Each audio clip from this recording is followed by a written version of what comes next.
Hi friends, నేను మీ శ్రీనివాస్ని. ఇప్పుడు Renigunta సంతనైతే change చేయడం జరిగింది. రేణిగుంట సంత చేంజ్ చేయడం ఏంది అని మీకు డౌట్ రావచ్చు. ఇప్పుడు మనకు తిరుపతి, అలాగే విజయవాడ వెళ్ళే రూట్‌లో రేణిగుంట దగ్గర ఒక బ్రిడ్జ్ అయితే ఉంది, రైల్వే బ్రిడ్జ్. దాని మరమ్మతుల కోసం అయితే వీళ్ళు దాన్ని చేంజ్ చేయడం జరిగిందనమాట సంతని ఇప్పుడు తిరుపతి రేణిగుంట రూట్‌లో ఒక బ్రిడ్జ్ ఒకటి ఉంది రేణిగుంటలో. ఆ బ్రిడ్జ్ కిందకైతే ఈ సంతనైతే మార్చారనమాట.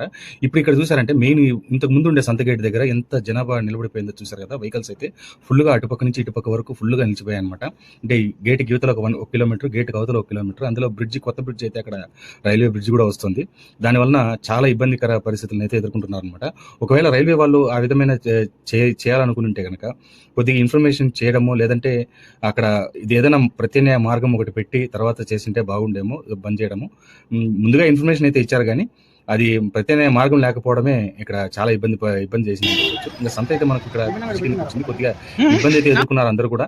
ఎందుకంటే అది 6:30 వరకు కొంచెం హడావిడిగానే అటు ఇటుగా ఉండింది, కానీ తర్వాత రాత్రి అయ్యేటప్పటికి చాలా మందికి లైట్స్ లేక చాలా ఇబ్బంది పడ్డారనమాట. ఒకవేళ రేణిగుంట అక్కడ పంచాయతీ వాళ్ళు కనుక అక్కడ లైట్స్ గీట్స్ అని వేసి ఉంటే బాగుండేదేమో. కొన్ని చోట్ల ఇచ్చారు, కొన్ని చోట్ల ఇవ్వలేదు. బ్రిడ్జ్ కింద అన్ని చోట్ల లైట్ ఇచ్చుంటే కనుక ఇంకా కొంచెం అంటే ప్రజలకి ఇట్లా కూరగాయలు తీసుకోవడానికి దానికి అంతా కూడా కొద్దిగా వాటంగా ఉండేది.